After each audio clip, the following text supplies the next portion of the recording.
Bonjour à tous. Là, je vais vous montrer la seule bonne façon de cultiver les pommes de terre à la verticale. Parce que j'ai essayé tout ce qui circule sur Internet. Il n'y a rien qui fonctionne. Tout le monde raconte n'importe quoi. Chacun essaye de se vanter et personne n'a jamais eu de vrais résultats. Donc, je vous explique pourquoi. D'abord, moi, j'utilise un vieux composteur dans lequel j'ai des ouvertures et avec des tubes. Alors les tubes sont facultatifs. Les ouvertures vont permettre aux pommes de terre de germer et pousser tout en même temps, dans la hauteur.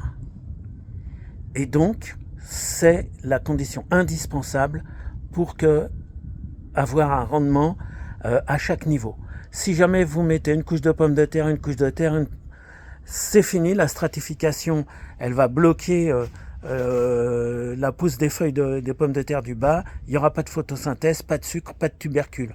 Et en plus, ça risque de pourrir à cause de l'excès d'eau, parce qu'il faut travailler avec la gravité dans ce genre de choses.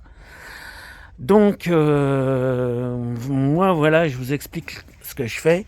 Le système de base, c'est donc votre tour vertical avec des ouvertures et les pommes de terre que vous allez mettre sur le côté.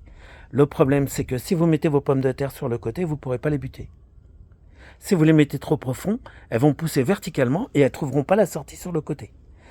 Donc, c'est la raison pour laquelle je mets un tube, je mets mes tubercules beaucoup plus à l'intérieur, regardez, que si je l'avais mis au bord pour qu'il trouve la lumière. Et lui, il va trouver la lumière parce qu'il est à l'intérieur d'un tube, lui, le tubercule. Et donc voilà, pour la gestion de l'eau ne fait que descendre, ce qui fait que les pommes de terre du haut, elles se retrouvent à sec. Je mets des drains.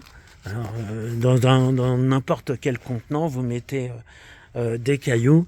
Et puis, je mets un géotextile qui descend en dessous pour faire buvard, pour remonter l'eau qui est à l'intérieur et puis empêcher la terre de se mélanger aux cailloux.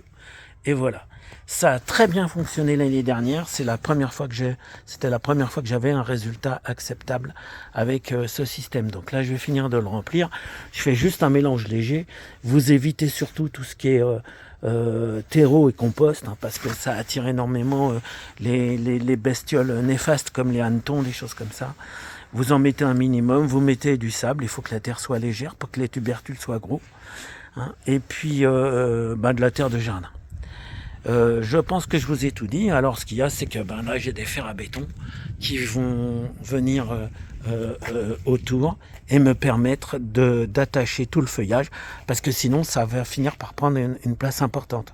Donc je maintiens le feuillage dans une colonne verticale au-dessus du composteur. Vous pouvez faire ça en bois, etc. Ce qu'il y a, moi j'ai fait des ouvertures larges, mais en fait c'était pas nécessaire, vous faites juste le trou pour mettre votre tuyau. J'ai mis des tuyaux transparents parce que j'avais ça sous la main. Vous mettez même du tuyau d'évacuation d'eau, du tuyau opaque, ça fonctionne très bien. Allez, je vous dis à bientôt.